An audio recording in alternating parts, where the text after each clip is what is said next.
The warmth from the oven wrapped around me like an embrace as I stepped into his bakery. Claude's hands were covered in flour, strong fingers kneading dough with a rhythm that made my breath catch. He looked up, those dark eyes finding mine across the counter, and I felt something shift inside me, a pull I hadn't expected when I'd simply come to order a birthday cake for my husband. "What can I create for you?" His voice was rich, like melted chocolate, and the way he said create made it sound like so much more than baking. I watched his hands work the dough, pressing and folding with such careful attention, and found myself wondering what those same hands might feel like against my skin. Hey, if you're enjoying this beginning, hit that like button and subscribe. I promise this story gets even more tempting. Now let's dive deeper. "It's for my husband's birthday," I managed, though the words felt strange on my tongue. Claude nodded, but something flickered in his expression. Disappointment? Intrigue?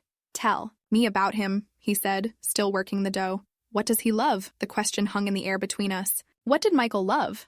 I realized I wasn't entirely sure anymore. Work, probably, his routine, the predictable rhythm of our 7-year marriage that had somehow become more obligation than passion. "He's traditional," I said finally. "Safe choices, nothing too adventurous." Claude's lips curved into a knowing smile. "And what about you, Destiny? What do you love?" The way he said my name, like he was tasting it, sent warmth spiraling through me. I'd given him my name for the order, but hearing it from his lips felt intimate, personal. "I'm not sure I remember," I admitted, surprising myself with the honesty. "Then maybe it's time to find out." Our eyes met across the flowery workspace, and I felt something unlock inside me, a hunger I'd forgotten existed. The afternoon sun streamed through the bakery windows, casting everything in golden light, and Claude looked like something from a dream with his dark hair and flour-dusted apron. "The cake?" I said, trying to focus. "What would you recommend?" "Let me show you something special," he said, wiping his hands on his apron. "Something most people never get to taste."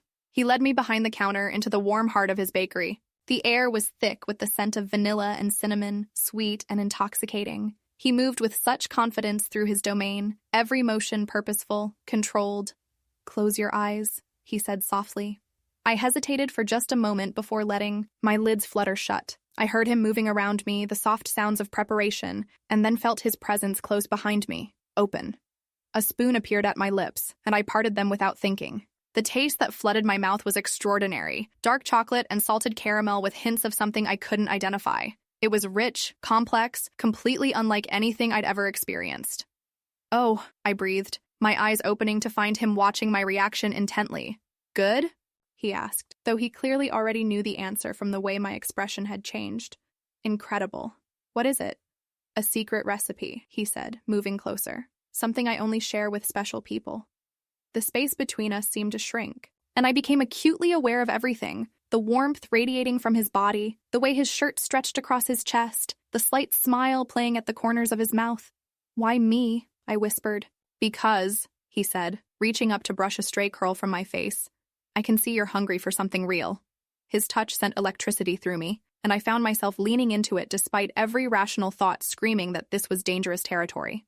But when was the last time someone had really seen me, really looked at me like I was something worth savoring? "I should go," I said, but made no move to leave. "Should you?" His thumb traced along my cheek, feather-light. "Or should you stay and let me show you what you've been missing?" The question hung between us, heavy with possibility. Through the bakery windows, I could see the busy Boston street, people hurrying past with their heads down, focused on their destinations. My old life felt suddenly far away, like something viewed through glass. "My husband isn't here," Claude finished gently. "Right now, it's just you and me and this moment. What do you want, Destiny? What did I want?" The question seemed enormous, loaded with 7 years of suppressed desires and forgotten dreams. When had I stopped asking myself that? When had I started living entirely for someone else's expectations? I started, then stopped, afraid to voice it. "Tell me," he encouraged, his voice low and warm. "I want to feel alive again." Something shifted in his expression. Triumph, maybe, or recognition, like he'd been waiting for exactly those words. "Then let me help you remember what that feels like." His hands found my waist, warm and sure through the thin fabric of my blouse. I should have pulled away, should have remembered all the reasons this was wrong, but instead I found myself moving closer, drawn by something I couldn't name. "You're trembling," he observed softly. "I haven't done anything like this in ever, really." "We'll go slow," he promised. "Just follow what feels right." His lips brushed against mine, tentative at first, testing. I tasted chocolate and possibilities, and when I didn't pull away, he deepened the touch. My hands found his chest, feeling the steady rhythm of his heartbeat beneath my palms. The kiss stretched between us, unhurried and exploratory. He tasted like everything I'd been denying myself: adventure, passion, the sweetness of living in the moment rather than always planning for tomorrow. When we finally broke apart, I was breathless. "The back room," he murmured against my ear. "More private." I nodded, not trusting my voice. He took my hand, leading me deeper into the bakery, past the ovens and cooling racks to a small office area. It was clearly his personal space: papers scattered across a desk, a worn leather couch, photographs of elaborate cakes on the walls. "Second thoughts?" he asked, reading my hesitation. 1,000, I admitted. "But I'm still here." He smiled, at that, slow and appreciative. "Good, because I've been thinking about you since the moment you walked in." "You have?" "The way you looked at my hands working the dough," he said, stepping closer. "Like you were imagining them touching you instead." Heat flooded my cheeks because he was right. I had been imagining exactly that. Was I that obvious? To someone who knows how to look, yes. His fingers traced the line of my jaw.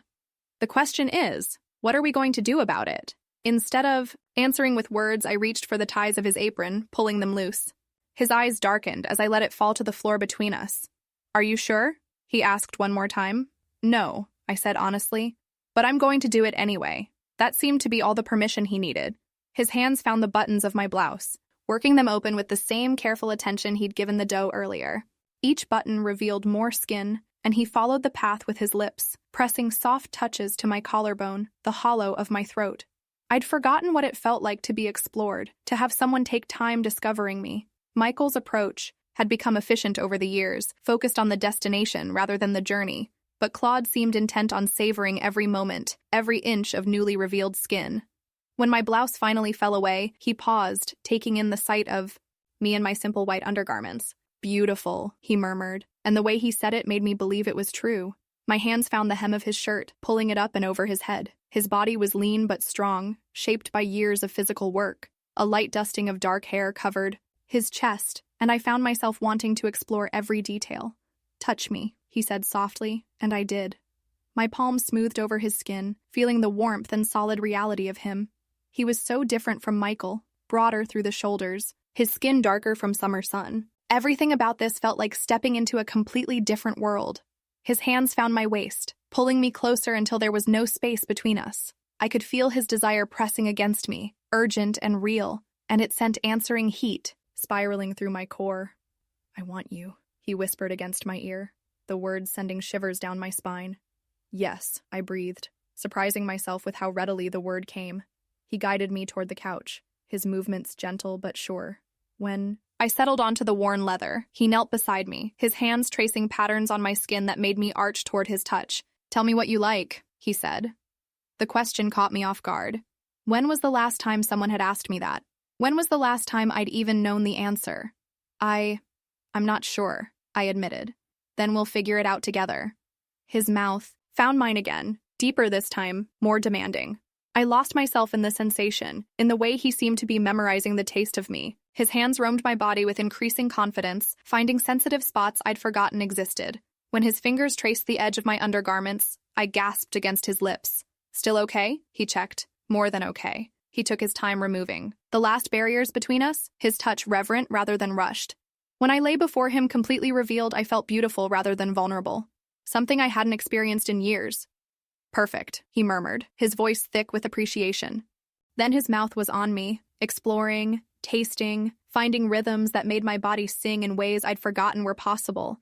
Every touch was deliberate, focused entirely on my pleasure rather than his own urgency. I arched beneath him, my hands tangling, in his dark hair as sensation built inside me like rising dough, slow, warm, inevitable. He seemed to know exactly when to increase pressure, when to ease back, reading my body's responses with startling accuracy. "Please," I whispered, though I wasn't entirely sure what I was asking for. "I've got you," he said against my skin. "Just let go." And I did. The release that crashed over me was unlike anything I'd experienced. Not the quick, efficient climax I was used to, but something that seemed to start in my core and radiate outward until my entire body trembled with it. When the waves finally subsided, I found myself breathless and amazed. I started, then stopped, lacking words. Just the beginning, he promised, moving up to capture my lips again. I could taste myself on his mouth, intimate and shocking and somehow exactly right. My hands found his belt, working it, open with shaking fingers. Your turn, I said. He helped me with the remaining barriers, and when he was finally as bare as I was, I took a moment to simply look. He was beautiful in a completely masculine way, strong and confident, and obviously ready for me. Come here, I said, reaching for him. He settled over me, supporting his weight on his forearms, his eyes searching mine. Last chance to change your mind, he said. Not a chance, I replied, meaning it completely. When he joined with me, it was with a slowness that made every second stretch into eternity. I felt myself adjusting to him, welcoming him, and the sensation was so perfect it brought tears to my eyes. Okay? He asked, noticing my emotional response. Perfect, I managed. Just give me a moment. He held still, letting me adjust, pressing soft touches to my face and neck while I grew accustomed to the feeling of him inside me. When I finally moved beneath him, encouraging him to continue, his control seemed to snap. We found a rhythm together, something primal and urgent that seemed to come from instinct rather than experience. Every movement sent pleasure spiraling through me, building on what he'd already awakened. The sounds of our coupling filled the small room, breathless whispers, soft gasps, the quiet rhythm of bodies moving together. Outside, the bakery remained, peaceful, our private world hidden from the bustling street beyond. Look at me, he said, and when I met his eyes, the intensity there nearly undid me. We stayed connected that way, watching each other's faces as pleasure built between us. It felt impossibly intimate, more personal than anything I'd ever shared with another person. When the second wave of sensation began building inside me, I couldn't hold back the sounds it drew from my throat. That's it, he encouraged, his voice rough with his own approaching climax. Let me hear you. The encouragement pushed me over the edge, and I found myself crying out his name as my body contracted around him. The sensation of my release triggered his own, and he buried his face against my neck as he found his completion inside me. We lay tangled together afterward, our breathing gradually returning to normal. The afternoon sunlight had shifted, casting different shadows across the room, and I realized we'd been lost in each other for longer than I'd intended. I should go, I said eventually, though I made no move to separate from him. Should you? He asked, echoing his earlier question. My husband will be home from work soon. The mention of Michael brought reality crashing back. What had I done? I'd never cheated before, never even seriously considered it, and now I was lying, naked in another man's arms, with the evidence of our passion still warm between my thighs. Regrets already? Claude asked, reading my expression. I don't know, I said honestly. This isn't who I am. Maybe it's who you've always been, he suggested, gently. Maybe you just needed permission to let her out. He had a point. The woman who had just experienced such incredible pleasure felt more like my true self than the one who went through the motions of her marriage every day. The cake, I remembered suddenly. I still need to order the cake, he laughed, a rich sound that made me smile despite my growing anxiety. I think we can work something out, he said. What's your husband's favorite flavor? Vanilla, I said, and we both laughed at how perfectly that summed up my marriage. I'll make him the best vanilla cake he's ever had, Claude promised. And maybe you'll come back to pick it up yourself? The suggestion hung between us, loaded with possibility. Coming back would mean acknowledging that this wasn't just a one-time mistake, that it was the beginning of something ongoing. I shouldn't, I said. But you will, he replied confidently. As I slowly dressed, putting my professional exterior back in place, I caught glimpses of myself in the small mirror on his desk. My hair was mussed, my lips swollen from his kisses, and there was a glow in my cheeks that hadn't been there this morning. How do I look? I asked, suddenly worried that my afternoon's activities would be written across my face. Like a woman who's been thoroughly satisfied, he said with a grin. That's not helpful. He stood, still beautifully naked, and approached me. His hands smoothed my hair, then cupped my face gently. You look beautiful, he said seriously, alive, like yourself again. And if my husband notices, then maybe that's not such a bad thing. I stared at him, shocked by the suggestion. I'm not leaving my marriage, I said quickly. I'm not asking you to, he replied. I'm just saying that sometimes shaking things up isn't the worst thing that can happen. He was right, though I wasn't ready to admit it. The woman who had walked into his bakery this afternoon had been sleepwalking through her life. The one preparing to leave felt awake, energized, hungry for more. The cake will be ready Friday, he said as I gathered my purse. Friday, I repeated. 3 o'clock, after the lunch rush. I nodded, not trusting myself to speak. At the door, I turned back to find him watching me with an expression I couldn't quite read. Destiny? Yes? Thank you. For what? For letting me remind you who you really are. The walk home passed in a blur. Every step took me further from Claude's warm bakery and closer to the cool efficiency of my marriage. By the time I reached my front door, I'd almost convinced myself that the entire afternoon had been some sort of elaborate daydream, but when I caught sight of myself in the hallway mirror, there was no denying what had happened. My reflection showed a woman transformed, hair slightly tousled despite my attempts to fix it, lips still swollen, and something indefinably different in my eyes. "You're home late," Michael called from the living room. I took a deep breath, steadying myself before going to face him. "I stopped to order your birthday cake," I said, proud of how normal my voice sounded. "Where from?" "That little bakery on Newbury Street. Claude's. Never heard of it. Is it good?" I thought of Claude's hands on my body, the way he'd made me feel. More alive than I had in years. "Very good," I managed. "I think you'll be surprised."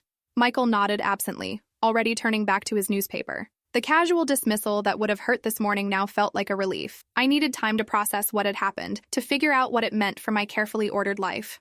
"I'm going to take a shower," I announced. "Dinner's at 7, he replied without looking up. In the bathroom, I finally allowed myself to really look at the evidence of my afternoon. There were faint marks on my neck where Claude had kissed me, and my body still hummed with the memory of his touch. As the hot water washed over me, I couldn't help but remember the way he'd looked at me, like I was something precious, something worth savoring. By the time I emerged, pink-cheeked and clean, I'd made a decision. Friday couldn't come fast enough. The rest of the week passed in a strange, dreamlike state. I went through the motions of my normal routine. Work, dinner with Michael, mundane conversations about his day at the office, but everything felt different now.